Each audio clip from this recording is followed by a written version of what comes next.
Boa noite. Tudo bem com vocês? Boa noite também para as mulheres que estão na transmissão, em todo Portugal, nas ilhas. Vamos falar com Deus. Eu tenho certeza que ninguém veio aqui hoje por acaso. Ele te escolheu, Ele te trouxe aqui e certamente quer falar com você algo específico, com respeito a uma determinada área da sua vida que há uma grande necessidade de direção, de socorro, de ajuda, de consolo. Então, não vamos desperdiçar essa oportunidade. As pessoas hoje falam tanto de desperdício de água, desperdício de combustível, desperdício de comida, mas o maior desperdício que há nesse mundo é o desperdício da palavra de Deus.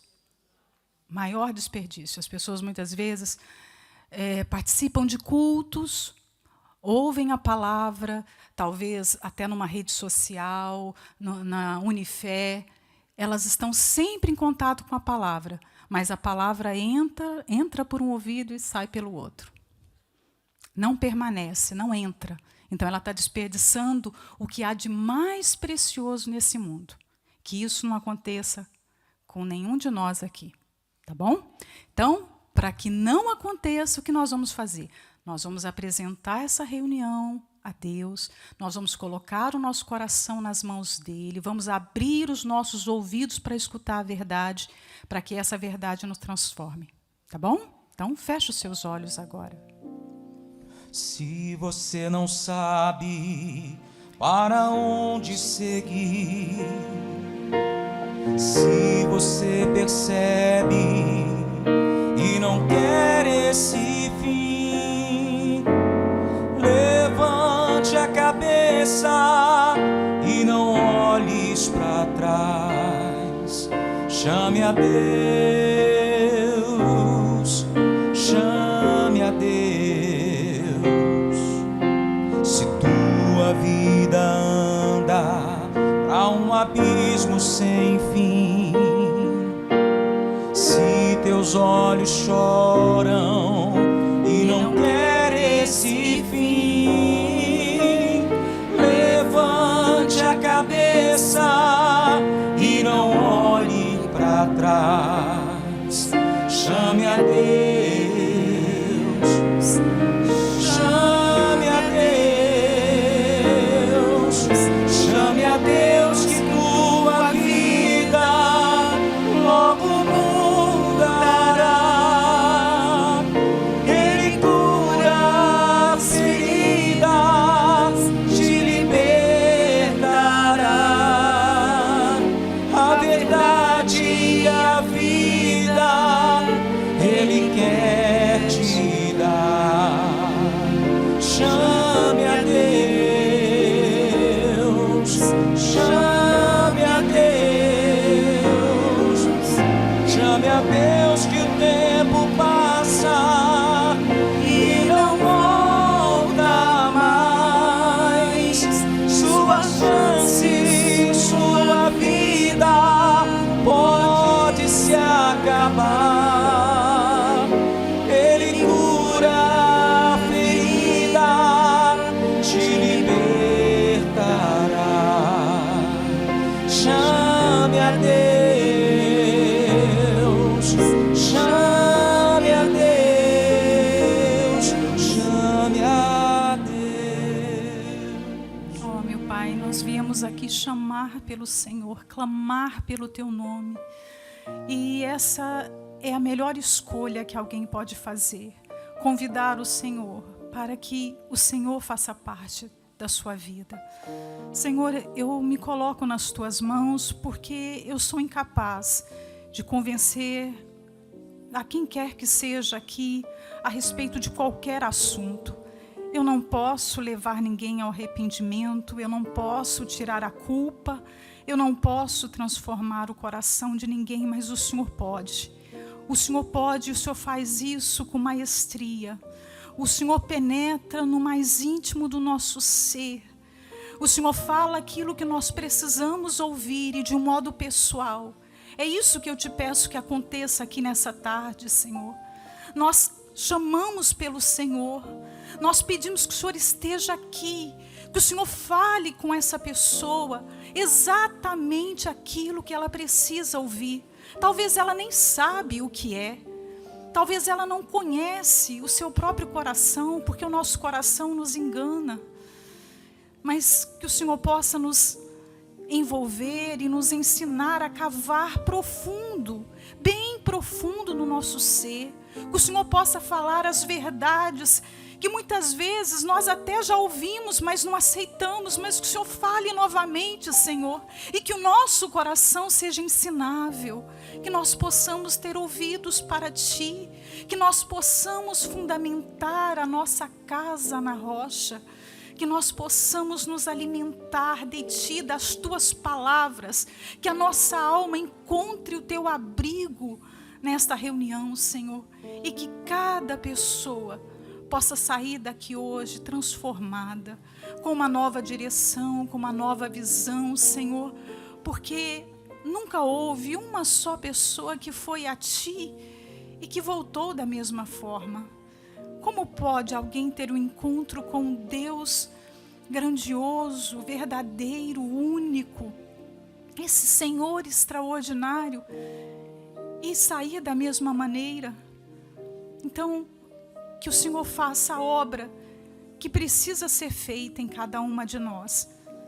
Nós não viemos aqui por acaso, eu creio nisso. O Senhor escolheu cada pessoa que participa desse encontro hoje. O Senhor escolheu e o Senhor deseja trabalhar. Nós colocamos o nosso coração nas Tuas mãos. Nos dê entendimento, Senhor, ilumina nossa mente, desbloqueia o nosso intelecto, Senhor, o nosso entendimento espiritual, para que possamos perceber a Tua vontade para as nossas vidas, porque fazer a Tua vontade é o que liberta o ser humano. Eu coloco tudo e todos nas Tuas mãos, Senhor. Cada minuto que nós estaremos na Tua casa, nos alimentando do Senhor, desse banquete que é a Tua palavra, que cada minuto aqui, Senhor, venha valer mais do que uma vida inteira, do que tantos anos que nós vivemos longe de Ti. Eu Te agradeço e Te louvo por essa oportunidade, Senhor. Entrego tudo nas Tuas mãos, em nome do Pai, do Filho e do Espírito Santo. Amém? Graças a Deus. Podem se assentar, por favor.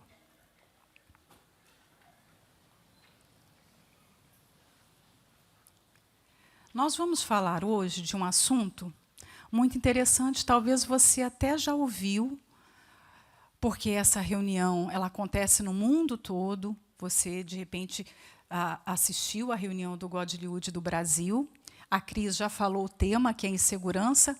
E você pode pensar assim, mas o que esse assunto tem a ver comigo? O que esse assunto tem a ver com a Bíblia? Você que não ouviu, de repente, a reunião do Brasil, talvez você possa imaginar assim, eu não tenho esse problema, eu nem preciso ouvir sobre isso. Né? Mas a gente se engana com respeito a tantos sentimentos, a tantas sensações que acontecem dentro do nosso ser e coisas que a gente acha que estão resolvidas dentro de nós, porque nós já temos uma idade, né? A gente já não é mais uma adolescente. Você pode pensar assim, esse negócio de insegurança é para esses jovens aí, que pinta cabelo de rosa, de azul, né? Que veste roupa exótica. Eu não, eu sei quem eu sou, não tenho esse problema. Não é bem assim. A insegurança não respeita idade.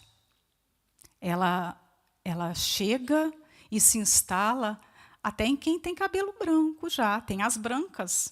Né? Ela não respeita a classe social, ela não respeita a conta bancária, ela não respeita grau de instrução, de repente a pessoa é formada, de repente ela é bem resolvida na sua vida, mas lá no fundo há uma insegurança.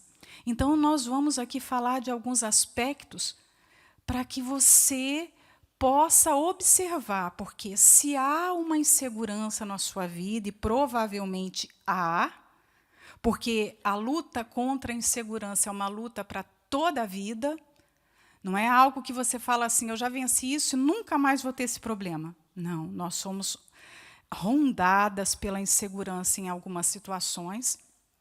E nós precisamos ficar atentas. Atenta ao que acontece à nossa volta, atentas à vida dos outros? Não, a nós. Atentas a nós. Então, a insegurança chega e ela muda comportamentos, ela determina o que nós sentimos. Muitas vezes, ela faz você tomar decisões que, se existisse uma autoconfiança, uma confiança em Deus de verdade, você jamais tomaria.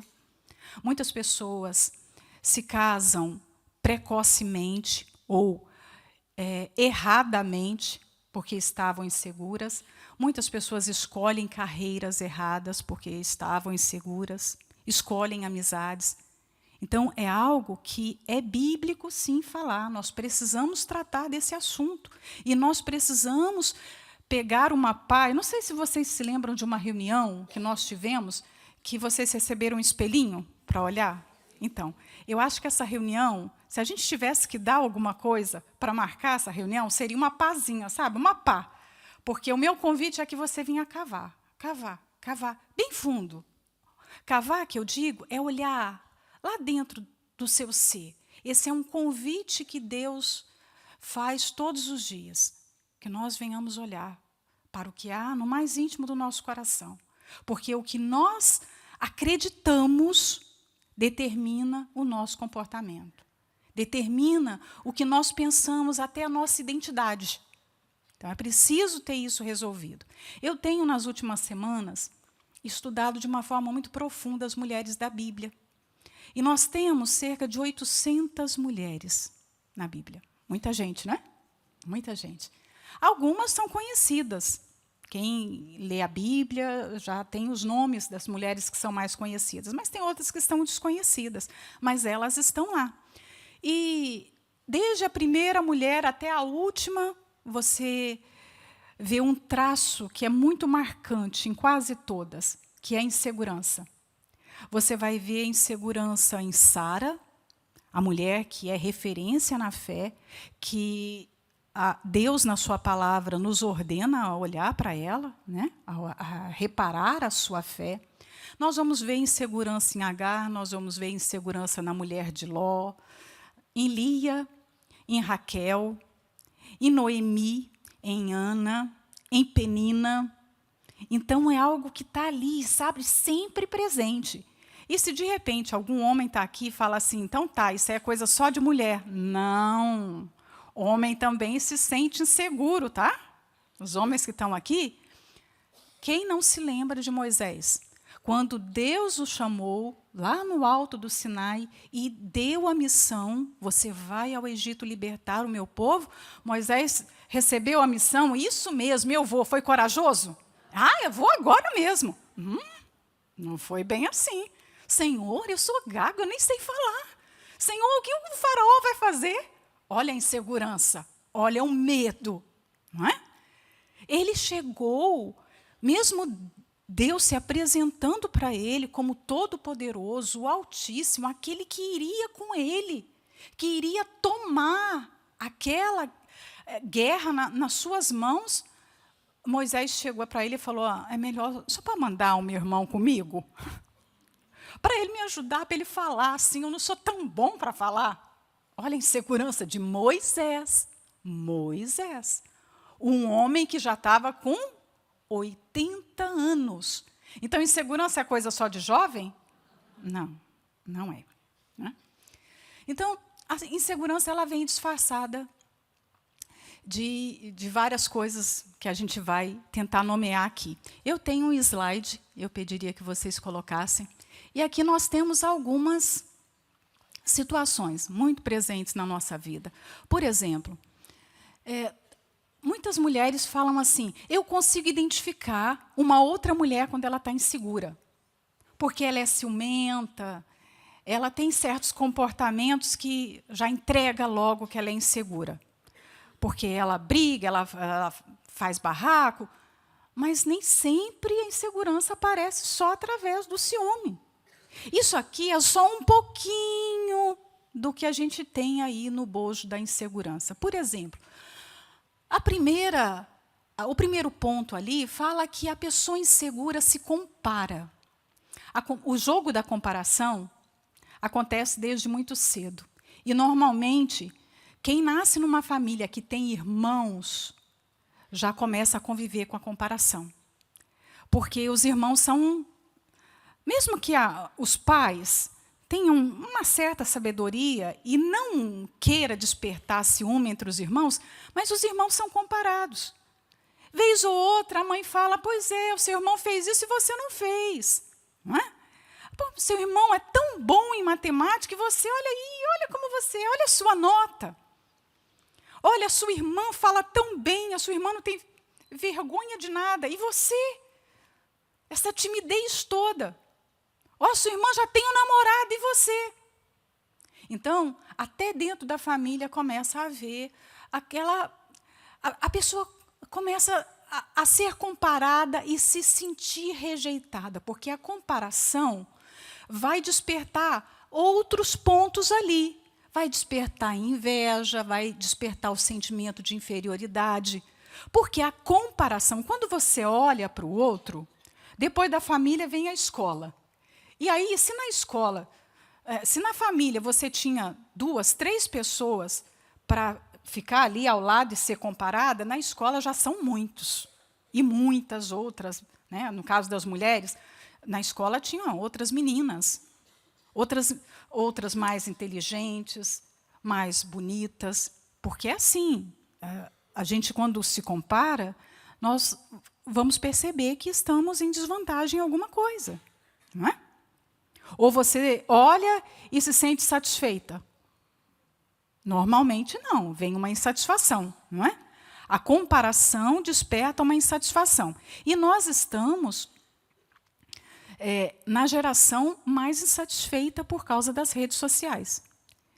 Se antigamente a comparação acontecia na família, numa proporção pequena, depois ia para a escola, numa outra proporção, hoje isso já está numa proporção enorme. Porque quando você passa, às vezes, 10 minutos nas redes sociais, você vai ver a vida de muitas outras pessoas. E se você estava satisfeita, por exemplo, com a sua última aquisição, você comprou um vestido, você estava feliz com o seu vestido, você estava usando o seu vestido lá e feliz com ele. Mas você viu que tem outros, e outros, e outros modelos. E aí você começa a achar que o seu vestido é sem graça, que tem um vestido mais bonito que o seu. Ou que tem um tipo de maquiagem, antes era só coisas materiais. Hoje as redes sociais oferecem boca, né? Hoje ela oferece nariz diferente, orelha, né? Porque isso virou produto também. Ou você já não abriu o seu Instagram e tinha lá uma mulher de 60 anos, mas ela fez alguma coisa e mostra lá, agora ela com uma cara de 20. Aí você começa a olhar para o seu... Puxa, meu nariz, está vendo? Meu nariz era igual dela. O meu olho estava tão caído como o dela. Antes você não tinha reparado nos seus olhos. Até olhar lá e ver que o seu olhar não estava tão legal. Você antes não tinha reparado nem que tinha papada. Mas, por causa das redes sociais, você começou a olhar e você viu de lado e você... Ixi, olha só, eu preciso corrigir isso. Então, veio a comparação e a insatisfação. E aí, o outro ponto do slide fala ali da inveja. A inveja é um sentimento muito difícil de ser admitido. Como esposa de pastor, eu tenho trabalhado na obra há 33 anos. E eu fui obreira durante 5 anos. Eu entrei na obra muito cedo. Então, eu já atendi muitas mulheres. Mas vocês acreditam que nenhum desses atendimentos eu encontrei uma pessoa que fosse sincera e rasgasse o coração e falasse assim, eu sou invejosa. Eu fico ressentida, eu fico com raiva quando eu vejo as pessoas terem o que eu gostaria de ter. Eu nunca encontrei. Porque esse é um problema, é um pecado envergonhado. As pessoas têm vergonha de admitir. Mas a Bíblia fala dele. E se a Bíblia fala, isso significa que o ser humano tem. E que é um mal que precisa ser arrancado. A inveja é algo tão ruim, tão maléfico, que você não consegue se alegrar com a conquista do outro. Você não consegue, se você ouvir, você está no seu ambiente de trabalho e você ouve que a sua colega, o seu colega, vai ganhar o dobro do salário. Ele teve um aumento, uma promoção, e agora ele não vai ganhar só 1.000 euros, como você ganhava, ele vai ganhar 2.000 euros. Uma pessoa espiritualmente sadia deve fazer o que com essa notícia? Se alegrar. Que maravilha! Que bom que você vai ganhar o dobro agora. Que bom! Pega na mão e fica feliz. Vai melhorar a sua condição de vida, você vai poder dar um suporte maior para a sua família. Mas poucas pessoas sentem isso. Ela pode até sorrir e dar parabéns. Mas, no fundo, ela queria que fosse com ela, não com os outros. Ela acha que é um pouquinho de injustiça. Todas as vezes que a gente acha que é injustiça o que o outro tem, no fundo, é inveja. É inveja. Se nós não conseguimos nos alegrar verdadeiramente, e essa alegria lá no coração, pelo outro, é porque a gente tem uma inveja. Nós não ficamos satisfeitos com o sucesso daquela pessoa. Hoje, a palavra da moda é injustiça, não é? Tudo as pessoas falam que é injustiça. E não sei se vocês já repararam, quando uma pessoa tem inveja da outra, ela sempre arruma uma maneira de fazer um comentário negativo. Por exemplo, na escola, lá no colégio, um aluno tirou uma nota máxima. E a professora chega e elogia, na frente de todos, arruma uma forma de prestigiar aquele aluno. Aí tem aquelas pessoas que ficam assim, o clubezinho, uma patotazinha assim, fica assim, deve ter colado. Não sei não o que ele fez para tirar isso. Nem é assim essas coisas, nem é inteligente desse jeito. Sabe, aqueles comentários que depreciam o outro? Isso é inveja. Isso é inveja. Se todas as vezes você faz um comentário para diminuir a outra pessoa, no fundo você tem inveja dela. Se você fala muito mal de alguém, todo dia você tem alguma coisa para falar mal daquela pessoa, você tem inveja. Não era o que Saul tinha com respeito a Davi? A Bíblia fala que quando eles voltaram da batalha, as mulheres começaram a cantar que Saul matou milhares, mas Davi matou 10 milhares. Tipo assim, Saul aquele dia, quê? Tudo bem, vocês poderiam até cantar aí, mas falar que ele matou mais do que eu? Como assim? Eu sou o rei. A Bíblia diz que desde aquele momento, Saul começou a olhar Davi com maus olhos. Nada que Davi fazia era bom para ele. Se você olha para alguém e não consegue ver nada de positivo naquela pessoa, e todas as vezes você tem algo para falar contra ela, você tem inveja dela. É uma inveja que está aí escondida. Por isso que eu falei, pega a pá. Pega a pá. Se essa pessoa te incomoda, ela chega e você fica incomodada. Incomodada. Você fala, olha a roupa dela. Olha o cabelo dela. Olha o filho dela. Isso tem um nome. Isso tem um nome. E isso não é só feio, gente. Isso é um pecado. Isso é mal aos olhos de Deus. Olha o fim que Saul teve. Não foi um bom fim. Ele se perdeu completamente. Até quando parecia que ele ia abençoar a Davi, era uma forma de fazer mal para ele. Por quê? Ele começou a ver que todo mundo gostava de Davi. Tipo assim, de repente ele viu que as mulheres elogiavam e cantavam para ele. Os soldados gostavam dele. De repente, Jonatas, o seu filho, gostava muito de Davi. De repente, a filha dele estava apaixonada pelo Davi. Pronto. É ele. Que é isso? Então, eu vou arrumar um jeito, vou colocar o Davi. Olha só, eu quero honrar você. Então, Davi, para casar com a minha filha, eu quero que você traga 100 prepúcios. O que era aquilo? Uma sentença de morte. Como que um homem poderia conseguir 100 prepúcios? Mas Davi conseguiu 200. E chegou lá. Né? E durante todo o resto da vida de Saul foi tendo inveja de Davi. Então nós precisamos reparar bem o que nós carregamos no nosso coração. Há um salmo na Bíblia, que é o Salmo 73. Eu gosto muito dos Salmos, porque o livro de Salmos é um dos livros mais lidos da Bíblia. E ele desnuda muito a alma do ser humano.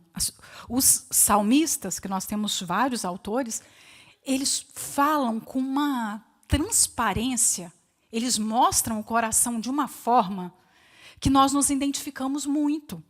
E o Salmo 73 fala de um homem que era um levita. Era um servo de Deus, era um profeta que servia a Deus ali no templo. Mas, num determinado momento da vida, ele se viu tão invejoso, que ele começou a reparar que a vida dos perversos, dos ímpios, era boa demais. Ele falou: Senhor, eles não têm problemas. Eles não têm doença. Olha os corpos deles. Olha como eles têm saúde. Olha as risadas deles. Até risada. Imagina. Ele tinha inveja, até porque os outros eram felizes. Eles riam. E então, quando ele olhava para a vida dos outros, dos ímpios, imagina, ele dentro da igreja, fazendo serviço para Deus todos os dias. Imagina, é como um pastor, o bispo. Ele está ali, fazendo a reunião, fazendo tudo, mas reparando a vida dos outros. Então, é possível que a pessoa esteja com a linguagem da fé correta na boca, com o uniforme, praticando tudo o que é ensinado, sabe? Ela está por dentro do sistema religioso, ela pratica a religião, ela conhece os rituais da religião, mas o coração está distante de Deus. E Deus falou isso através de Isaías: esse povo está me honrando com os lábios, mas o coração está longe de mim. Era o coração de Asaf. Mas Asaf encontra a cura para essa inveja, ele se liberta disso quando ele chega a Deus. Mas antes de chegar a Deus, ele precisou reconhecer que ele carregava aquele mal dentro do seu coração. Havia inveja. Às vezes você tem inveja de uma outra obreira. Às vezes aquele comentário maldoso que você faz a respeito de alguém, nada mais é do que a inveja que está aí. Não é que aquela pessoa é aquilo, não. É porque os maus olhos fazem você enxergar aquela pessoa assim. Olha como isso é ruim, não é?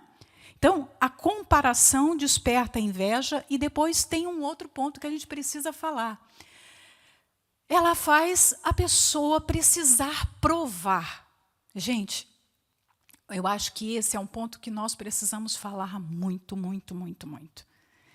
Porque nós estamos no meio de uma geração que tenta provar o tempo todo que é boa, que é inteligente, que é bonita, que é capaz, que é empoderada. As redes sociais, então, há tanto protagonismo, as pessoas querem se mostrar o tempo todo. Elas acham que é importante mostrar, tipo assim, o prato que eu estou comendo, eu vou tomar banho agora, eu vou trabalhar agora, olha, eu calcei esse sapato. É como você ir a um espetáculo, você vai ver um cantor. Você comprou o ingresso para ver a apresentação, de repente, de um cantor, um cantor de ópera que você gosta. E você chega lá e você vai ver fogos, você vai ver slides, vídeos, pessoas dançando, coreografias e nada do cantor. Quando a pessoa precisa mostrar muito, você foi lá para ouvir a voz dele.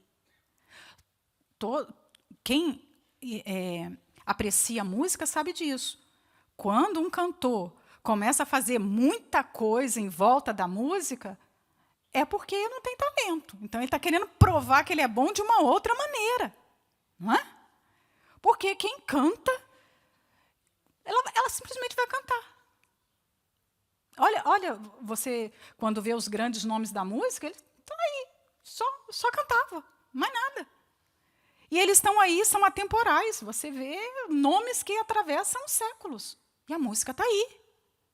Então, quando uma pessoa ela não precisa provar nada para ninguém.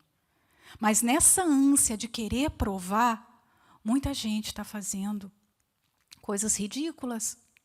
Não é? Muitas mulheres que se compararam com as mais novas, ela tem uma certa idade, mas ela não quer ter aquela idade. Então, ela se comparou, se viu como inferior, aí ela quer o quê? Não, então eu vou ter que colocar uma calça jeans apertada, uma calça de ganga apertada, vou colocar uma camiseta, uma t-shirt, né? E um tênis, porque eu tenho que me parecer mais nova.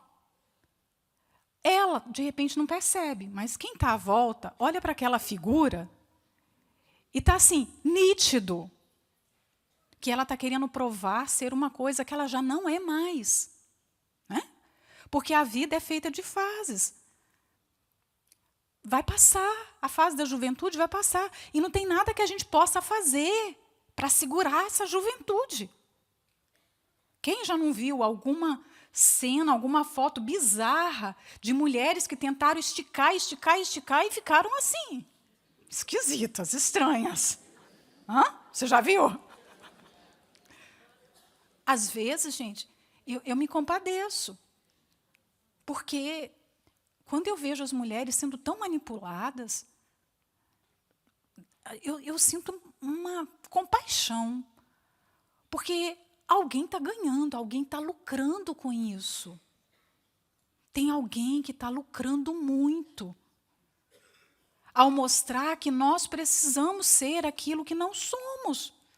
Nem todo mundo vai ter o mesmo nariz, a mesma boca, nem todo mundo vai ter a mesma inteligência, nem todo mundo vai se comunicar da mesma forma, nem todo mundo vai ter aprovação, e a gente não precisa da aprovação de todo mundo.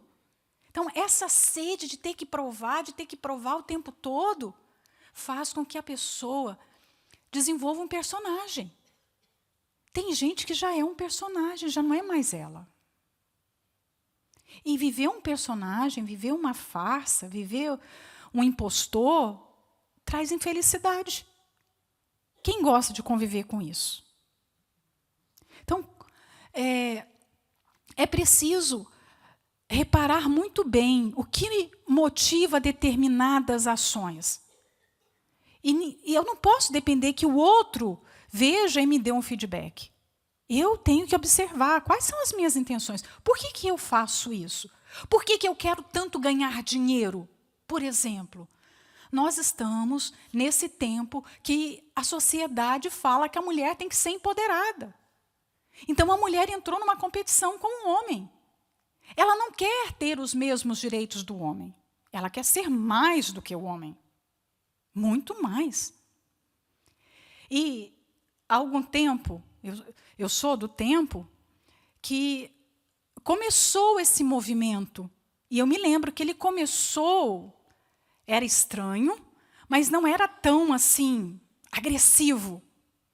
E eu me lembro de ouvir isso na escola. Não, porque tem que estudar, porque você não pode depender do homem, porque você não pode... Sabe, era uma coisa assim que a gente estava numa transformação. Mas, graças a Deus, eu cheguei à igreja, ouvi a palavra de Deus e não absorvi tudo isso. Mas as pessoas que, de repente, conhecem a palavra agora, que passaram por esses 20, 30 anos, eu sei que vocês ouviram coisas absurdas. E talvez esse discurso esteja aí, enraizado, tão enraizado, que hoje você faz coisas para provar. Tipo assim, eu preciso ganhar dinheiro, eu preciso vencer, eu preciso ser alguém. Mas não é porque você quer ter qualidade de vida, não é porque você quer honrar a Deus com seus dízimos, com as suas ofertas, não é porque você quer dar testemunho, é porque você quer esfregar na cara de alguém que você venceu. Por exemplo, se você emigrou, se você veio de um outro país, de repente você está aqui querendo provar para todo mundo que ficou lá, no seu país, que você está bem. Não é? E talvez você até publica fotos com um carro que não é seu, num lugar que... Estou nesse restaurante, mas está na porta. Não é? Porque quer, meu tio, meu primo, meu irmão, eles vão ver. Mas você sabe que não é aquilo. No fundo, você sabe a dor que você carrega, as humilhações que você passa. Eu me lembro do tempo que nós passamos em Luxemburgo. Luxemburgo é, como vocês sabem, um país aqui da Europa que tem muita imigração, por causa do alto salário que se paga lá. A condição de vida é muito alta, muito elevada, muito diferente dos demais países da Europa.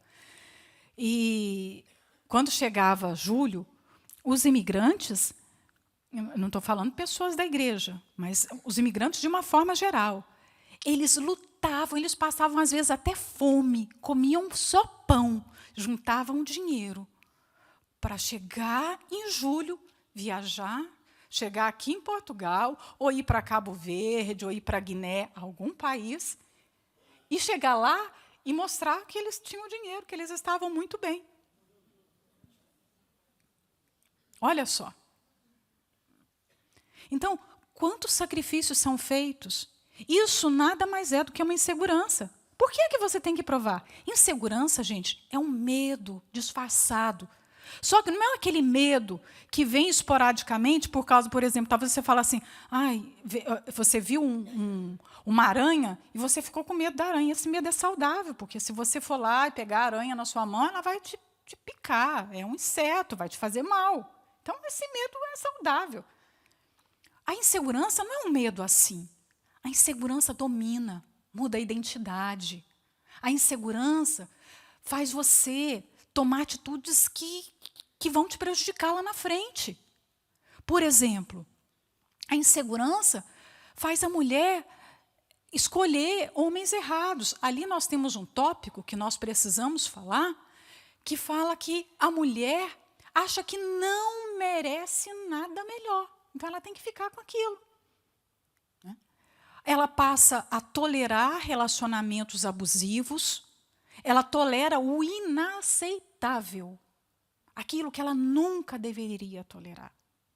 Porque ela está insegura, ela não sabe. De repente, ela olha, pensa assim, ela tem 50 anos. Mas lá no Facebook, um rapazinho de 25 curtiu, deu um gosto na foto dela. Né? Gostei. E aquilo mexeu tanto com ela. Como um rapaz de 25? Está gostando de mim? E aí ela publica uma outra foto. E começa a ver se ele vai dar gosto de novo. E se ele der, pronto. Mais um mês, já estão morando junto.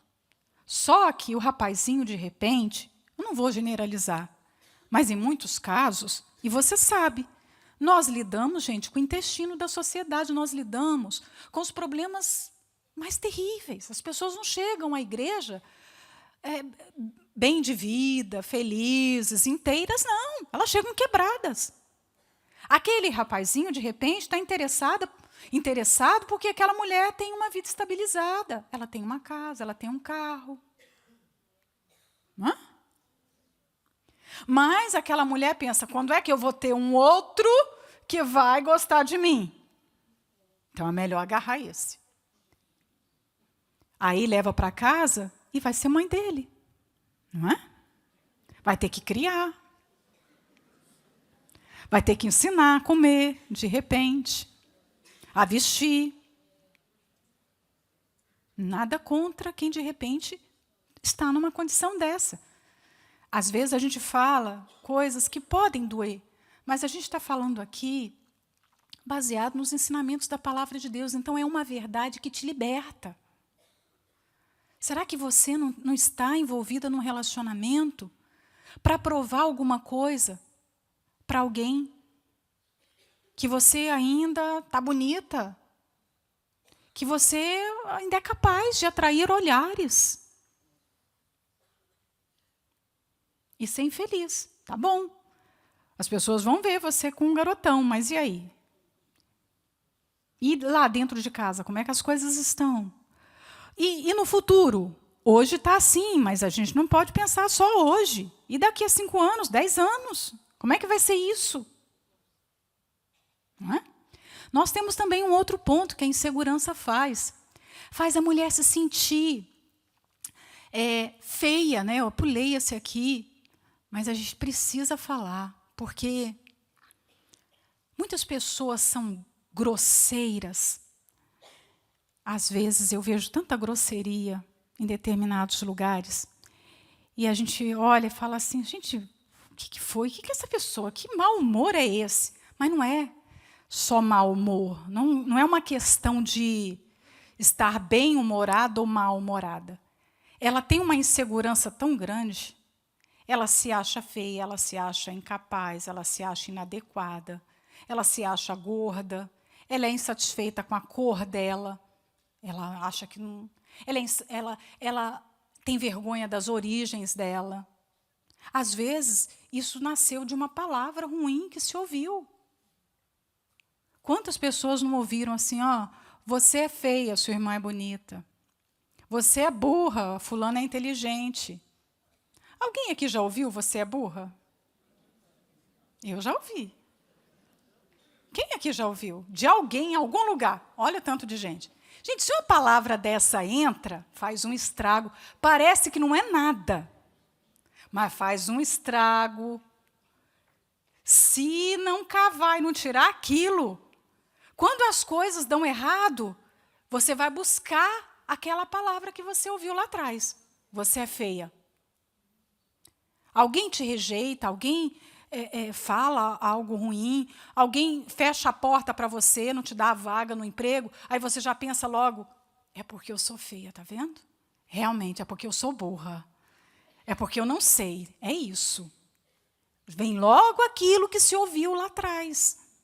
Então, muita grosseria, gente grossa, assim, sabe, bruta nas palavras, no fundo, é uma insegurança que ela carrega. Eu me lembro de atender uma mulher que eu sempre olhava na igreja, ela se destacava das outras porque ela parecia ser muito forte. E ela era alta, assim, sabe, um corpo atlético, malhava, ela tinha músculo, ela realmente era forte, no sentido físico da palavra. E ela não parecia ter vergonha, ela falava tudo na lata, e ela falava, eu sou assim mesmo. Aí eu me lembro de um dia, depois de muito tempo, ela pediu para conversar, e nós fomos, sentamos. E ela começou a conversa assim, dona Núbia, a senhora está vendo isso aqui que eu sou? Isso aqui é só uma capa. Eu sou fraca, eu sou insegura, eu sou infeliz.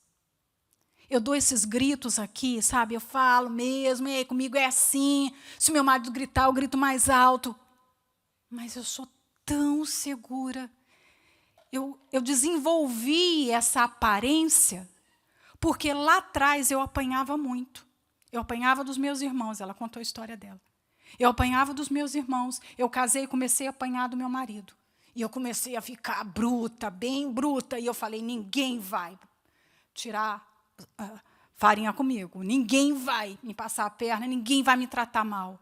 Só que não é assim, gente. Não é assim que se resolve um problema, pelo contrário, você está criando outro problema. Então, o dia que eu vi ela se desmontando e mostrando a sua fragilidade, eu falei, agora você vai se libertar. Porque até então era uma vida que ela deixava um rastro de gente machucada. Por onde ela passava, ficava gente machucada. Os filhos estavam magoados, o marido magoado, a mãe magoada. Porque, claro, quem gosta de ficar perto de uma pessoa assim, que dá patada toda hora, que fala patada? Sabe, coice do cavalo? Oh. Você fala uma coisinha, a pessoa vai lá e pum! Insegurança. Insegurança. Ali também tem um outro ponto que fala que essa mulher insegura gosta de ser o centro das atenções. Ela precisa chamar atenção. Sabe aquelas pessoas que chegam num ambiente e elas arrumam um jeito de chamar atenção? Pois é, a insegurança, ela pode aparecer assim, quando se faz barraco, quando se fala alto, quando chama atenção pela roupa, quando se chama atenção com, sabe, eu tenho que mostrar que eu sei mais. Conhece aquelas pessoas que você conta uma história e ela tem uma história melhor para contar depois? Ela nem deixa você terminar, porque ela quer chamar atenção, né? Mas a insegurança aparece também naquelas pessoas que são tão boazinhas, né? Não falam nada, ou se falam, falam bem mansinho. Elas não gostam de aparecer, porque se tem aquela que quer aparecer muito porque é insegura, tem aquela outra que não quer aparecer porque é tímida. É insegura. Olha só. Vocês estão conseguindo se ver em alguma coisa? Alguém aí já identificou alguma? Tem muita coisa. Tem muita coisa. Então, se você, de repente, está hoje aqui no país como imigrante e você é tratada diferente, você recebe aquele tratamento assim. Aqui você tem que fazer isso, é lá no seu país, aqui você não é nada. Cuidado, porque se essas palavras entram, ou você vai ficar com mágoa, vai ficar chateada, vai ficar com raiva, ou você vai começar a absorver esse espírito e achar que é isso mesmo. É isso mesmo. Então, tá vendo? Aqui eu não sou nada. Essa é a minha identidade. E aí, às vezes, se fica até com vergonha de falar. Ai, tem vergonha de falar de onde eu sou. Deixa eu tentar disfarçar aqui. Não vou nem responder. Tomara que ninguém nem pergunte nada. Por quê? Gente, desde quando nós precisamos dar satisfação para as pessoas? Por que nós fazemos tantas coisas para mostrar o que nós não somos, o que nós não temos? Se as pessoas não determinam nada na nossa vida. A cura, a libertação, o tratamento para essas inseguranças, eu não sei se tem mais alguma aqui que eu falei que é importante, né? Como não sabe receber não, né? Que é muito importante você tá pronta para as coisas que dão errado, para as portas que se fecham, para os nãos da vida. A vida não é um mar de rosas. Quando nós nascemos, a gente vê ali, o símbolo da vida é um bebê. O bebê, né? Melhor dizendo. O bebê já nasce como? Chorando. Como você pega um bebê? De qualquer maneira? Não, você pega ali com todo cuidado. A mãe vem e fala para a filha, cuidado com a cabeça dele, com a fonte, cuidado com o pescocinho, cuidado com a coluna, enfaixa, faz isso, não deixa pegar vento nos ouvidos. Olha a fragilidade. Essa é a vida. Nós somos frágeis, nós somos vulneráveis. A vida não é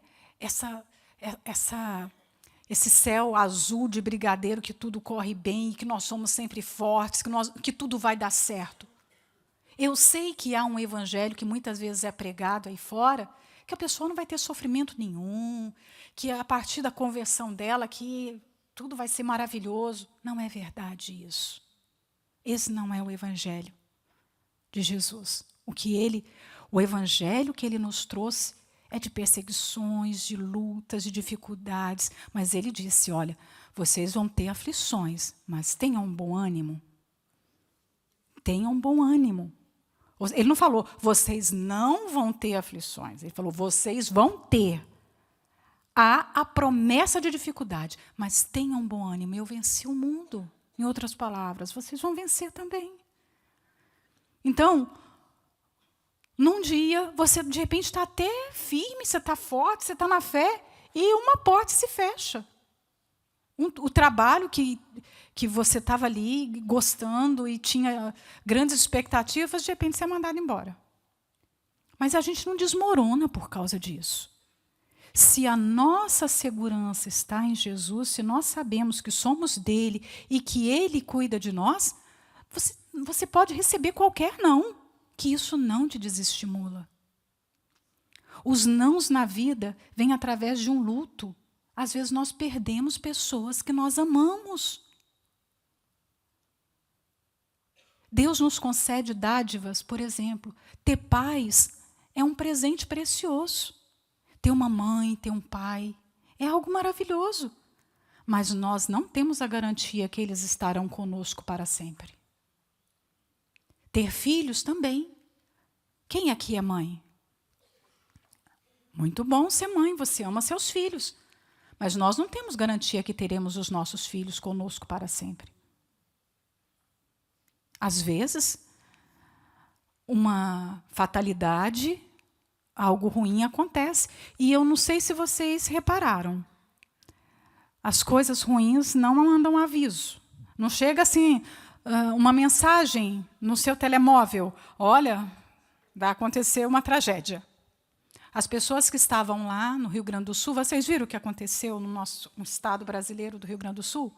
As pessoas estavam num dia comum, todo mundo cuidando da sua vida, nas suas atividades. Passado algumas horas, pessoas perderam tudo, só tinham a roupa do corpo. Elas não receberam um aviso.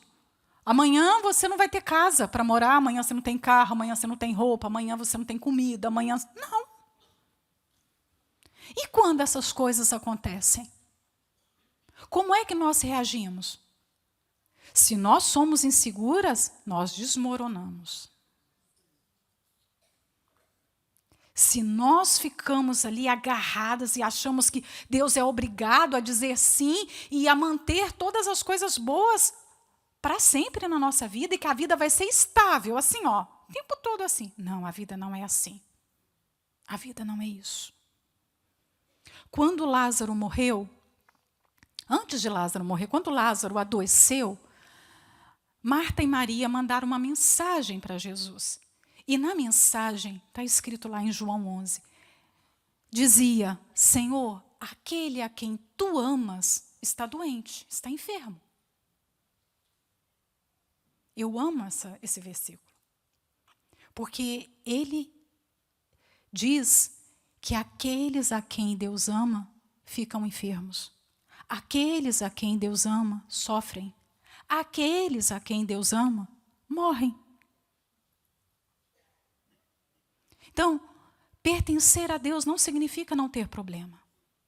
Por isso que nós estamos falando aqui e batendo na tecla. Você precisa tratar a insegurança e se apoiar em Deus, que é realmente a rocha que nós podemos nos segurar. Porque se eu me segurar no filho, se eu me segurar no meu pai, se eu me escorar na igreja, se eu me escorar na fé do pastor, se eu me escorar na boa vida que eu tenho hoje, quando isso for tirado, eu vou cair. Qualquer coisa nesse mundo é como se você estivesse andando, se você se apoia em qualquer coisa neste mundo, se você se apoia na sua família, no seu dinheiro, na sua profissão, na sua saúde, hoje você é forte, aí você se apoia na sua força. Se você se apoia nisso, é como se você estivesse andando. Não tem aquela ponte lá em Arouca, que é a ponte mais alta? Uma trilha de madeira? É como se você estivesse andando naquela altura, em cima de madeiras podres. Você vai despencar de lá a qualquer momento. Eu vi a história ontem de uma escritora famosa que morreu há um tempo atrás, que vendeu milhões de livros e ganhou muito dinheiro. Mas ela ficou doente, teve um cancro terrível, e ela escreveu assim, um dos seus últimos textos, que não era brilhante como os seus livros, mas talvez foi o seu melhor texto. Ela disse, eu tenho uma fortuna na minha conta bancária, mas a minha fortuna não compra a minha cura, não tem remédio para a minha doença. Eu já dormi nos melhores hotéis do mundo. E hoje, o que eu faço é mudar de quarto de hospital. Eu tive os 7 melhores cabeleireiros dos Estados Unidos, que cuidavam do meu cabelo. Hoje eu estou careca, não tenho cabelo mais. E ela foi fazendo um paralelo. Eu comi nos melhores restaurantes. Hoje, nem a comida do hospital aqui, que é uma papinha, eu consigo comer. Essa é a vida. Essa é a vida. E se em algum momento da vida você abrir, você for lá fazer, não é que a gente espera o tempo todo isso, claro que não. Mas pode acontecer, você abre lá um envelope de um exame, Você fez a sua mamografia e, de repente, você tem um resultado. Cancro. E aí? E se a sua vida está apoiada só na sua saúde? E se você não consegue ficar sem os seus cabelos? A vida muda, gente. A vida muda. E quanto mais eu amadureço, mais eu desapego dessa vida. Menos apreço eu tenho por isso aqui, porque eu sei que o corpo vai ficar. Esse corpo vai passar. Hoje eu estou nos 50 e eu sei que as minhas fragilidades vão aumentar a cada ano. Dos 50 virão os 55, os 60, e claro, se Deus permitir. Por quê? Na melhor das hipóteses, eu vou ficar velha, mas também eu posso partir. Não é? Tem gente que fica aí lutando contra a velhice, não quer envelhecer. Mas então, não quer morrer e não quer envelhecer, o que você quer? Tem que decidir. Não é? Uma coisa ou outra. Então, à medida que os anos vão passando, sabe por quê a velhice é boa? Porque a velhice mostra realmente quem nós somos, o quão frágeis, vulneráveis nós somos, o quanto nós precisamos de Deus, o quanto nós dependemos dEle. Quando você vai para um leito de um hospital, eu conversava com uma pessoa essa semana e ela me disse, jovem, e ficou doente, assim, repentinamente. E ela esteve à beira da morte. E ela falava com uma voz bem frágil, bem frágil. Ela falou, olha, eu tenho uma dificuldade para me virar na cama, porque o meu corpo dói. Eu tive uma luta muito grande para evacuar, doía tudo. Jovem, é isso que nós somos, gente. E quando eu escuto isso, eu olho para algumas pessoas que estão chateadas com o seu corpo, porque, de repente, a circunferência da coxa não é o que ela queria. E ela se sente feia porque meu cabelo é ruim.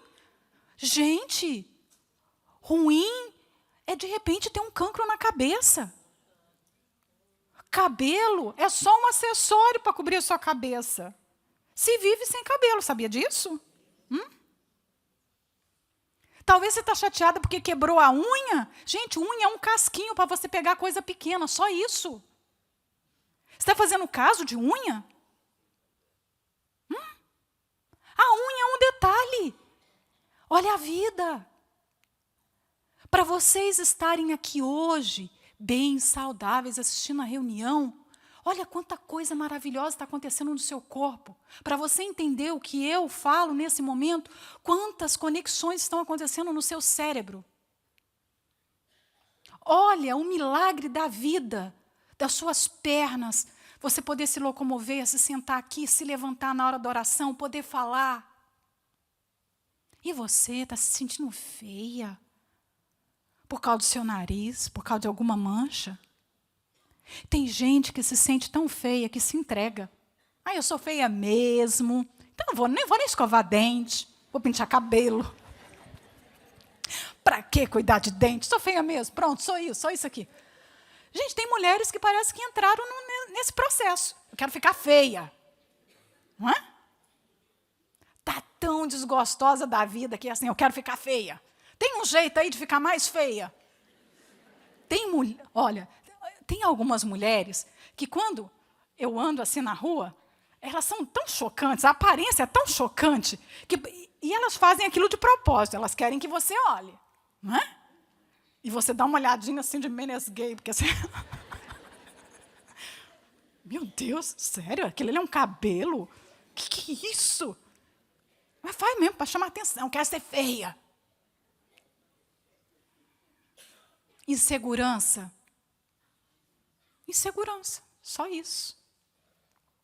Então, vamos aceitar o convite do nosso Senhor e tratar essas coisas todas?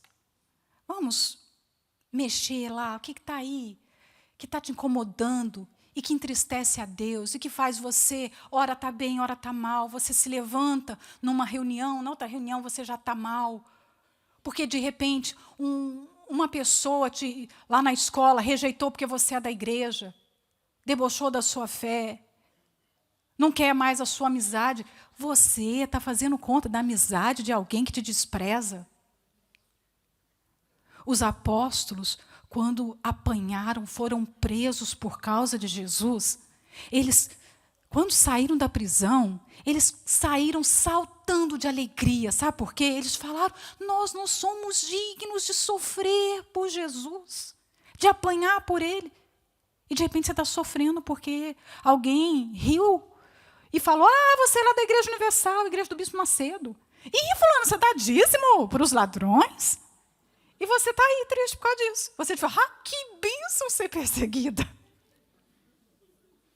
Vocês viram os vídeos que nós temos passado dos nossos irmãos da igreja lá no Senegal? Não dá vergonha? Em alguns momentos? Dá vergonha. Eles não estão atrás do pão e do peixe. Eles não estão chorando porque alguma coisa dá errada, sabe? Porque eles não têm o aumento de salário que eles gostariam, eles não têm a viagem de férias, ou porque eles não têm o carro, não trocaram de carro. Não. Por amor a Jesus, eles perdem tudo, perdem a família, perdem casa, deixam de comer. Isso deveria nos envergonhar. A gente deveria rever. Por que é que nós estamos tão insatisfeitas? Porque o nosso olhar está no lugar errado. As nossas prioridades estão erradas. Nós não precisamos de nada. Nós temos tudo. Toda insegurança nasce porque no fundo, nós não cremos, que é o slide final, e a gente já está terminando. No fundo, nós não cremos. E nós não cremos no quê? Nós não cremos naquilo que o nosso Deus falou. Nós não cremos que Ele nos escolheu. Nós não cremos que somos amadas e cuidadas por Ele. Nós não cremos que Ele é soberano. A solteira que de repente está aí e fica contando, eu já estou fazendo a terapia há 5 anos e até agora não casei. Eu estou revoltada porque, olha só, fulano casou, Beltrano, Ciclano, não sei o quê, eu não casei. Então, eu vou dar meu jeito. Eu vou casar. Eu não sei se vocês viram a série lá no Univer, Até Onde Ela Vai, que é excelente, eu indico. Toda solteira devia... O solteiro também, né? O homem também, porque tem homem que faz loucura. Mas as mulheres fazem mais. Então, tem solteira que, quando fala isso, mostra a sua incredulidade. No fundo, ela não crê que Deus cuida da sua vida. Ela não crê que Ele pode providenciar alguém. Ela não crê que o Senhor Jesus realmente faz feliz quem pertence a Ele. Não crê.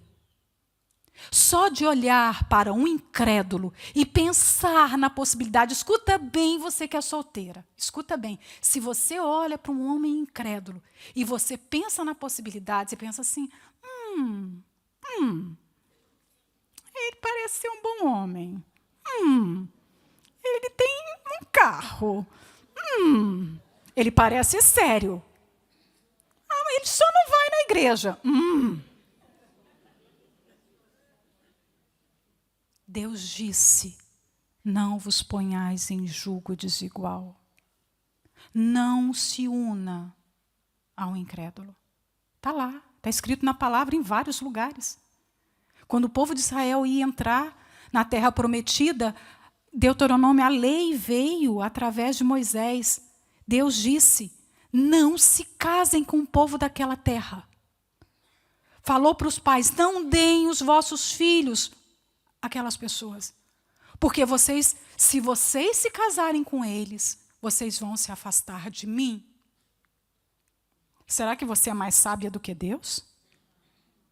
Será que você sabe mais do que Ele? Quando você diz, não, isso não vai acontecer comigo, você está dizendo. E é o versículo de Romanos 1, 25. Esse versículo diz, pois estes Leia o capítulo todo, Romanos 1. Pois estes mudaram a verdade de Deus em mentira e honraram e serviram mais a criatura do que o Criador, que é bendito eternamente. Por isso Deus os abandonou às paixões infames. Aí você fala assim, mas como é que eu posso mudar a verdade de Deus? Quando você fala o oposto do que a Bíblia fala. Tipo, não, eu posso gostar de uma pessoa incrédula. Deu errado com fulano, com Beltrano, com ciclano, mas comigo vai dar certo. Você está mudando o que Deus disse. Ele disse que não dá certo. Ele disse não faça isso. Quando você diz, eu posso ser feliz do meu jeito, você está mudando a verdade de Deus em mentira. Quando você ignora a forma de tratar o seu casamento, o seu marido, e fala assim, mas aqui na minha casa é do meu jeito, eu tenho as minhas regras, e esquece o que Deus diz, você está mudando a verdade em mentira. A sociedade hoje, gente, gira em torno dessa mentira. Toda a sociedade gira em torno disso. E as pessoas estão dando mais ouvido à sociedade, às pessoas, aos influenciadores, do que o que a palavra de Deus diz. Aí vem a consequência. Porque esse é um processo. Isso não é algo que a pessoa faz acidental, é uma escolha. Por que elas fazem isso? Então, elas começam a honrar mais a criatura do que o Criador. E aí, qual a escolha de Deus? Se essas pessoas não honram, elas honram mais a si mesmas, elas honram mais as outras pessoas, o que ele faz? Ele as entrega. Gente, não tem coisa pior que pode acontecer com o ser humano do que Deus entregar o ser humano a si mesmo. Sabe por quê? Porque o ser humano é perverso, é pervertido. É por isso que nós estamos vendo coisas horríveis acontecendo no mundo. As pessoas deram as costas para o Criador. Elas adotaram as suas próprias verdades. Não é assim que as pessoas falam hoje? Mas eu não penso assim. Eu penso do meu jeito. Tá bom, você ignora Deus, ele vai te entregar a essa mentalidade. Ele vai te entregar aos seus desejos. Os desejos da carne são terríveis. As pessoas vão desonrar os seus corpos, é o que fala a Bíblia, e elas vão fazer coisas absurdas, completamente contrárias à palavra de Deus. Não queira ser abandonado por Ele. Mas se você quiser seguir do seu jeito, Ele não tem outra alternativa. Ele nos ama com amor eterno. Ele nos comprou com seu sangue. E Ele quer transformar a nossa vida. Nós só existimos nesse mundo. Lembra o dia que você nasceu? Todas nós aqui temos uma data de nascimento. Nós viemos a esse mundo só com um propósito: conhecer a Deus. Você não veio para curtir a vida. Você não veio para conhecer países. Nós não viemos para fazer a nossa vontade. Nós existimos. E eu não sei quanto tempo nós vamos viver. Eu não sei quando vai ser a última batida do seu coração, nem do meu. Mas o tempo que Ele nos permitir viver aqui só tem um objetivo: conhecer a Ele. E santificar o seu nome, servi-lo.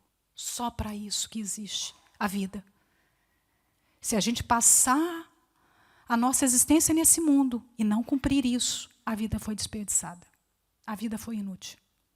Mas é o que o mundo está fazendo, não é? O que as pessoas pegam e fazem com a sua própria vida? Vão curtir. Beber, balada, namorar, comer, restaurante, viajar. Elas não pensam em conhecer a Deus. Mas um dia, elas vão viver o seu último suspiro. E aí? Partir para a eternidade sem ter conhecido a Deus. Não é conhecer a igreja. Não é conhecimento teórico da Bíblia. Conhecer a Deus. A gente está falando aqui de conhecer a Deus. E isso que é importante. Então, nós vamos fazer uma oração agora. E eu quero que cada uma veja quais são as suas inseguranças, quais são os seus medos. Medo do futuro? Deixa eu ver se dá tempo aqui de eu falar. Eu tinha uma insegurança. Vou contar muitas, já tive muitas inseguranças. Mas talvez a minha maior insegurança aconteceu quando eu era ainda muito jovem. Quando eu recebi o Espírito Santo e nasceu dentro de mim um desejo de servir a Deus, de ganhar almas, de falar de Jesus. Eu fazia o magistério, eu amava ensinar. Eu falei, a minha vida é para ensinar, eu quero ensinar as pessoas. Eu gostava tanto de ensinar. E eu comecei a ajudar na IBI, ensinar as crianças, e eu me realizava. Então, nasceu dentro de mim o desejo de fazer a obra de Deus no altar. Mas, ao mesmo tempo, porque assim, Deus fala num ouvido, mas o diabo fala no outro. Tá? Só uma dica. Quando nasceu esse desejo, o Espírito Santo colocou esse desejo, e eu comecei a reparar a vida das esposas dos pastores, e eu via que era muito difícil. Muito difícil.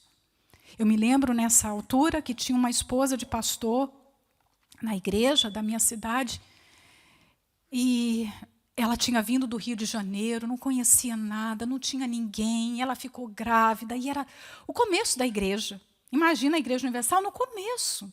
Vocês que estão aqui, que veem templos grandes, que veem muitos pastores, muitos obreiros que ajudam, naquela época não tinha. E a esposa, com toda aquela dificuldade, ajudando o marido, e abrindo a igreja, e evangelizando, atendendo as pessoas. E eu via toda aquela luta. E eu comecei a conversar com a esposa do pastor, e ela falava o quanto era difícil. E eu, meu Deus, o Senhor está me chamando para essa vida? Mas, ao mesmo tempo que ele chamava, ele falava, você pode pisar fora do barco, porque o chamado de Deus é isso. É como o Senhor Jesus, quando foi se encontrar com os discípulos, Pedro, quando viu, os discípulos falaram, é um fantasma. E Jesus falou, não é fantasma, sou eu. Aí Pedro, se é o Senhor, eu quero ir aí encontrar contigo. Pedro teve coragem. Imagina, você está no escuro, em alto, lá não, é um mar, mas assim, é um lago, né? Mas são muitas águas. Pisar nas águas, quem aqui teria coragem? Imagina essa cena, só um pouquinho. No escuro, de noite, você botar o seu pezinho na água e achar que vai ter um chão ali. Tem que ter coragem, não tem?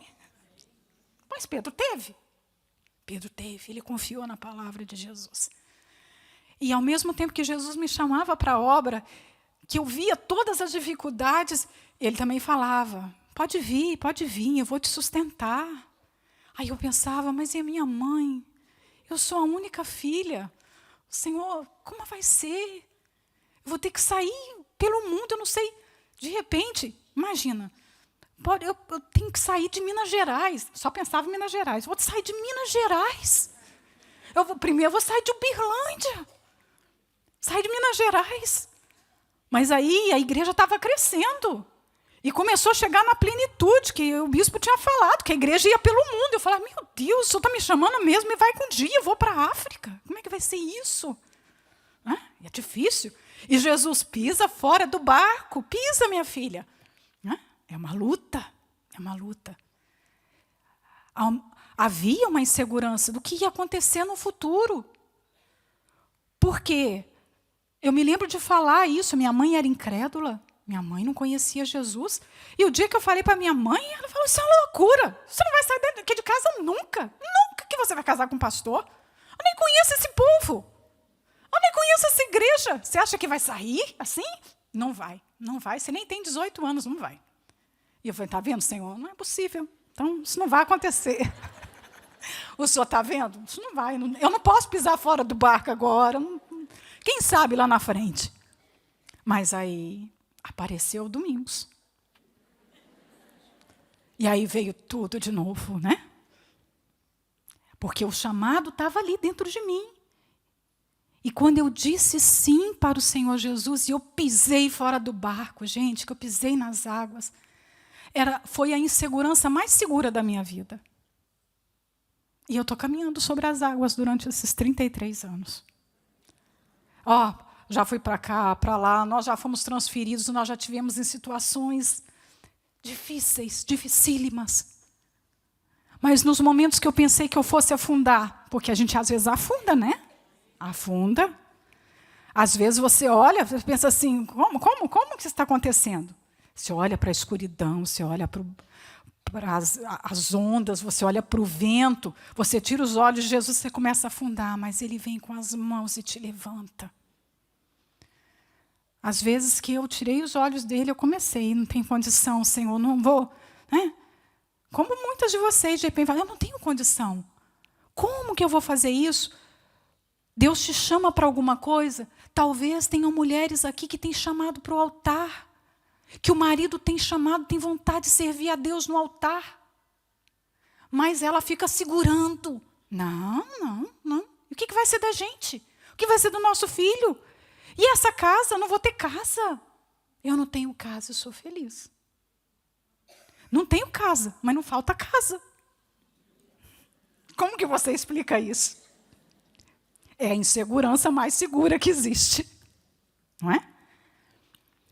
Ou talvez a sua insegurança está te impedindo de receber o Espírito Santo. O meu processo de libertação e receber o Espírito Santo durou apenas 6 meses.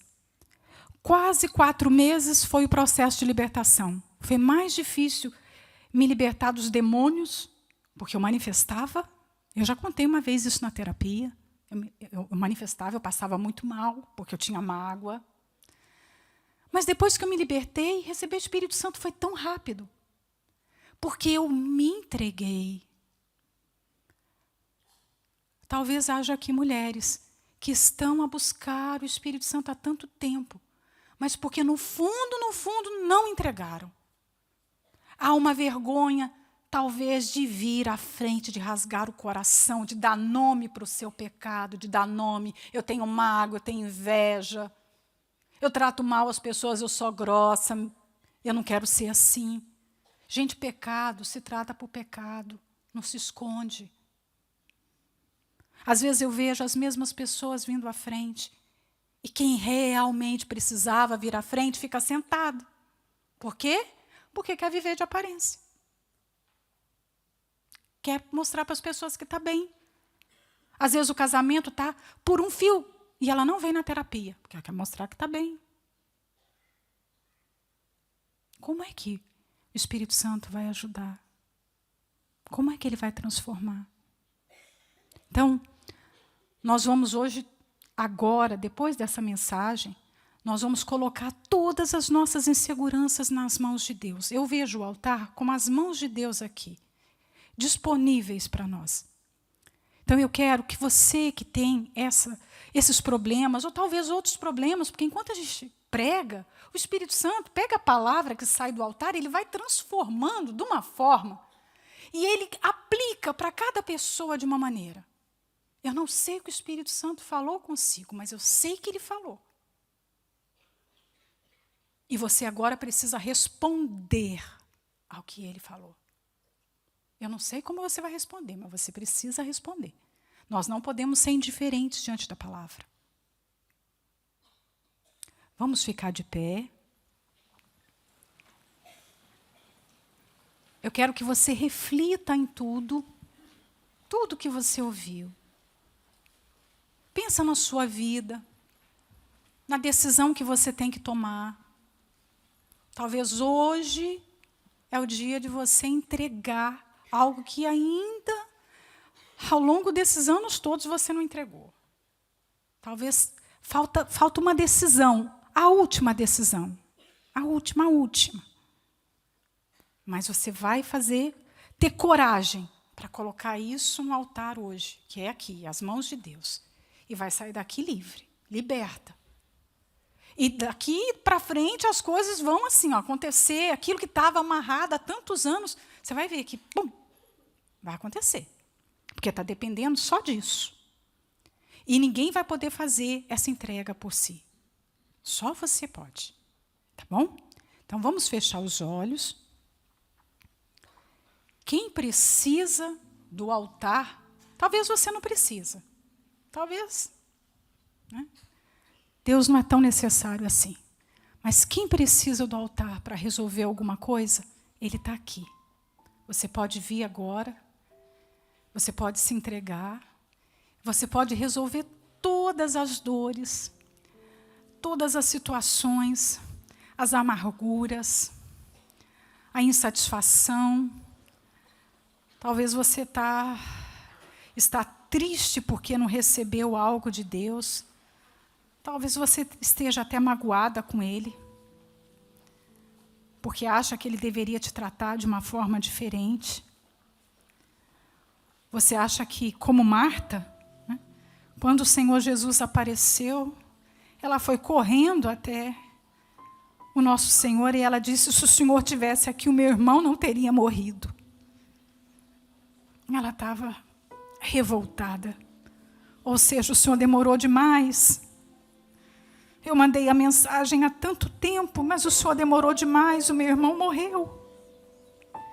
Talvez você está nessa condição como Marta, revoltada, triste, amargurada, porque você perdeu alguma coisa, porque a sua vida não está como você gostaria que estivesse.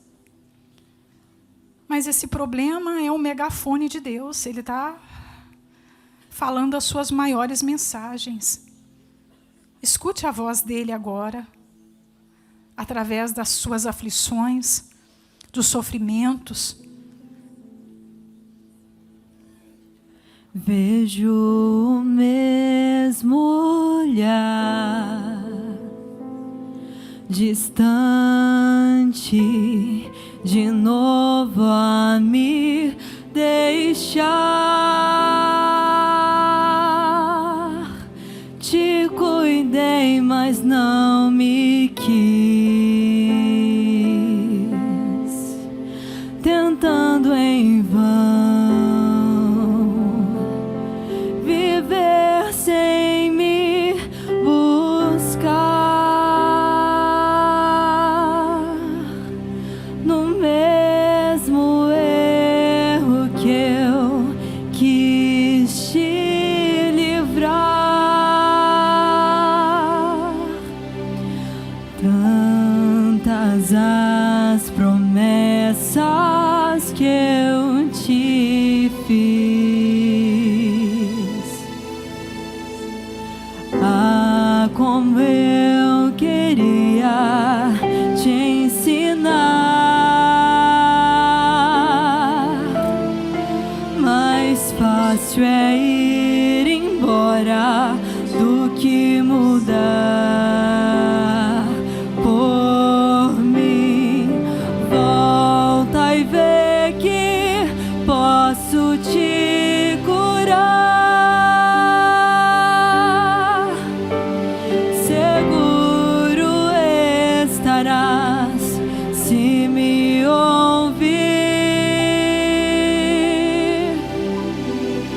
Volta e vê o quanto te fez mal. Trocar o meu amor e me deixar. Volta e vê. Volta e vê o quanto te fez mal. Todas as caídas do seu coração. Esse não é o momento de dar as costas para o Senhor Jesus.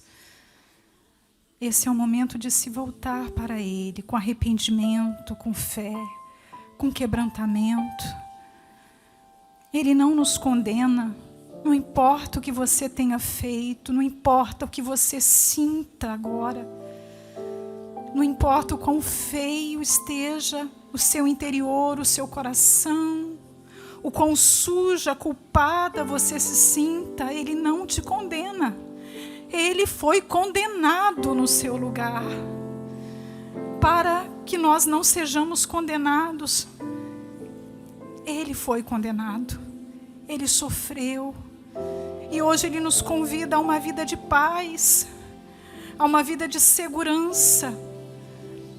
Só o Senhor Jesus é a rocha que nós podemos apoiar as nossas vidas. Há uma tempestade que desaba todos os dias.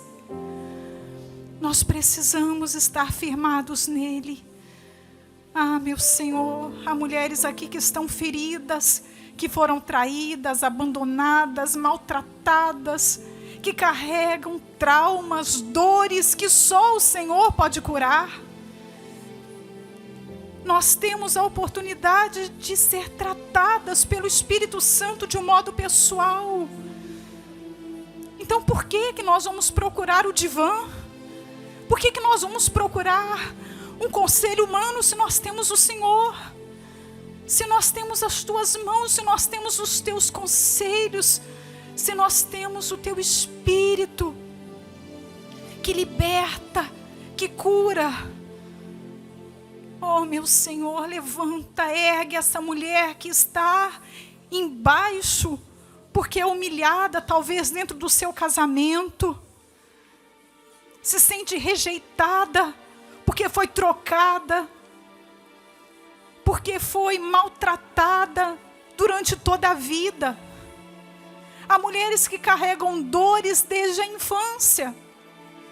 Eu não sei qual o histórico de vida, mas eu sei que há dores, e muitas dores, Senhor. A dor do abuso, a dor da rejeição, a dor de ser preterida. Mas hoje é o momento de cura. O Senhor quer agora escrever uma nova história. O Senhor quer tirar essa amargura, essa grosseria, essa casca grossa que ela carrega dentro de si, essa infelicidade. O Senhor quer transformar tudo isso. E foi exatamente para viver este momento que o Senhor trouxe essa mulher aqui, que tem carregado um fardo pesado, o fardo dos problemas, porque ela luta para mudar o filho, mudar o marido, mudar a mãe, mudar o irmão. E ela não consegue, porque, claro, ninguém consegue mudar o outro. Nós não conseguimos mudar nem a nós mesmas. Nós precisamos do Senhor para nos mudar. Eu peço que o Senhor venha mostrar isso.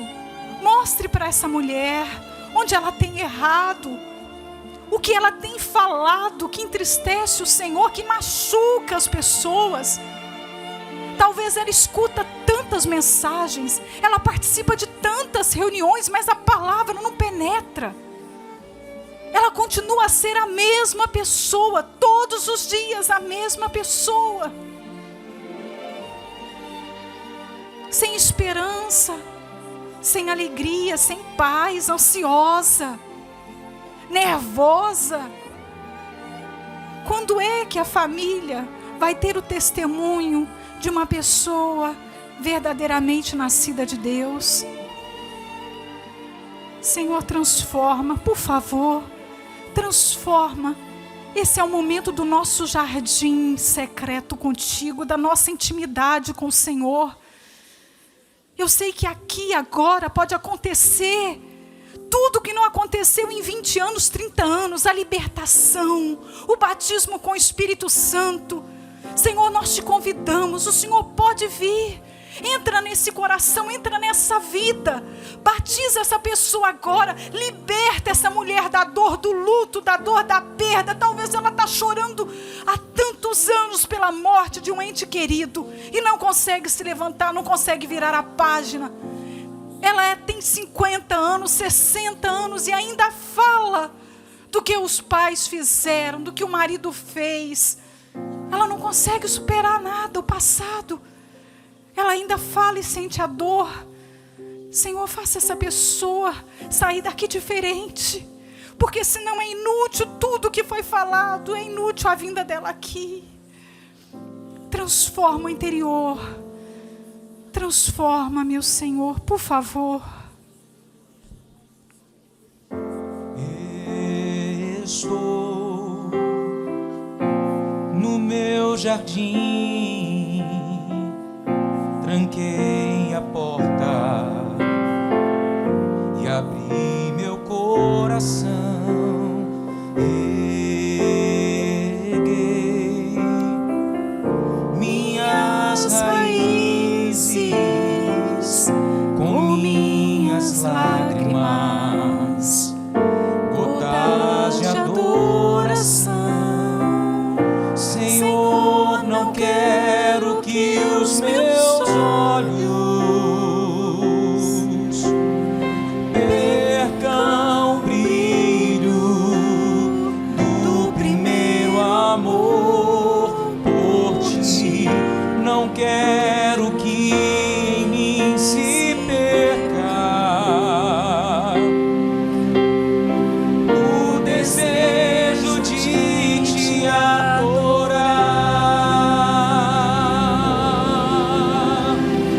Vem, Senhor, e me resgata todos os dias, só pra te adorar. Quero ser teu bom perfume, primeira essência, jardim particular.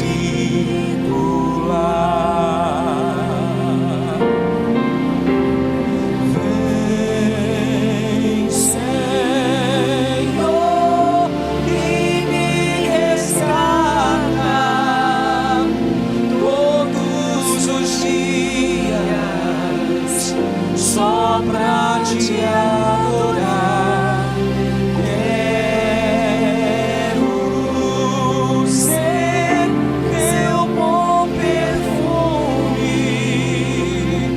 primeira essência, jardim particular.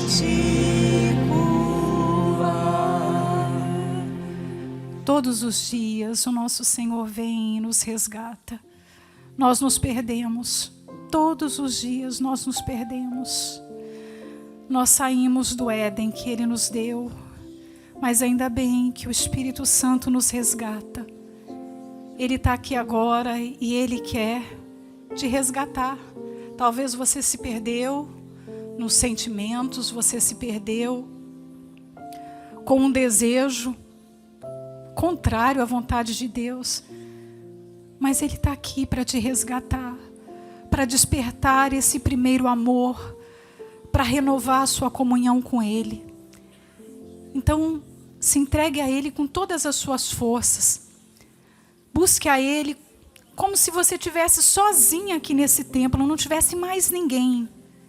Fale com Ele aquilo que você não fala com mais ninguém, as suas confidências, os seus segredos, as suas fraquezas, as suas dores. Ele está aí juntinho de você.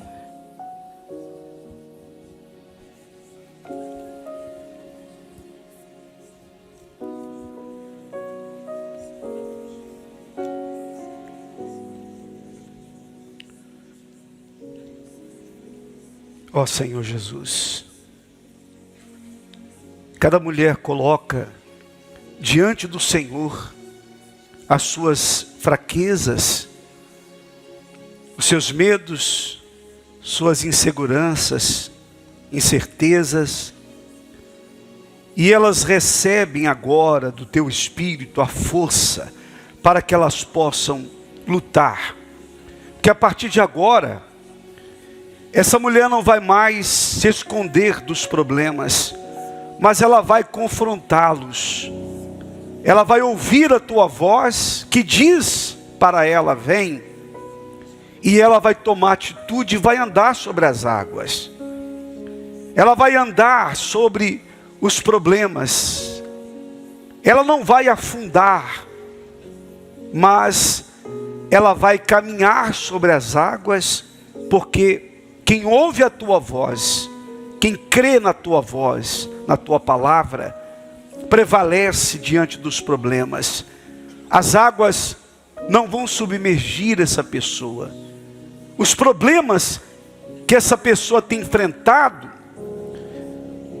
vão servir, se ela crer, não para o seu mal, mas para um grande testemunho que ela vai dar, que ela vai falar. Porque essa luta de hoje é o reflexo de algo muito grande que virá pela frente. Se a luta é grande, é sinal de que aquilo que o Senhor tem para realizar também é muito grande. Então, ó Espírito Santo, vem agora levantar aquela mulher que está fraca, caída.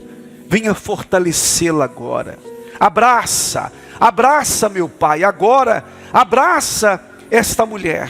Fala sentir agora a presença, a paz do Senhor. Ela vai literalmente sentir essa paz, experimentar essa paz dentro dela agora. Essa segurança, essa confiança de que o Senhor está presente na vida dela, que ela não precisa temer, que ela não precisa a partir de agora andar preocupada de um lado para o outro, preocupada com o dia de amanhã, preocupada com as situações, com as lutas que têm se levantado, porque quando nós confiamos em Ti, o Senhor cuida de tudo, o Senhor cuida de nós, o Senhor cuida da nossa vida. Ó Espírito Santo, então receba nas Tuas mãos cada uma destas mulheres, que dentro delas haja a força do Teu Espírito, que haja a Tua presença, que o Espírito do Senhor venha fortalecê-las, venha renová-las, que o Teu Espírito venha sobre cada uma delas agora, em o nome do nosso Senhor Jesus. Erga suas mãos para o nome do Senhor Jesus e cante: vem, Senhor. Vem, Senhor, e me resgata todos os dias, só pra Te adorar. Quero ser Teu bom perfume. primeira essência, jardim particular. Vem, Senhor, e me resgata. Vem, Senhor, Ele te resgata agora. Ele te levanta nesta hora. todos os dias, Receba a força dele. só pra Te adorar. Quero ser Quero ser Teu bom perfume, primeira essência, jardim particular. Agradeça ao Senhor Jesus, porque Ele ouviu a sua oração. Pode agradecê-lo agora. Ele ouviu a sua voz, Ele ouviu as suas palavras, Ele ouviu as suas súplicas. Agradeça-o agora. Nós Te agradecemos, meu Pai. Agradecemos ao Senhor de todo o nosso coração, porque o Senhor falou, deu a Tua palavra, a Tua direção para cada uma das mulheres que aqui estão e aquelas que acompanham também por todo o país essa transmissão. Todas as mulheres que estão agora a acompanhar em todos os lugares de Portugal, lá no Porto, lá em Gaia, Coimbra, Leiria, lá no Algarve, nas ilhas, em todas as igrejas universal do Reino de Deus, onde quer que hajam agora mulheres reunidas, que elas sejam cheias do Espírito Santo, que elas recebam a Tua força. Sejam todas as mulheres abençoadas agora, em nome do Senhor Jesus. Sejam fortes agora, todas vocês mulheres, recebam agora a força do Espírito Santo. Sejam fortes, Deus é contigo, não tenha medo, Ele é contigo, Ele te sustenta, Ele te levanta. Muito obrigado, meu Pai, em o nome do nosso Senhor Jesus, e todas digam graças a Deus. Amém. Amém? Graças a Deus.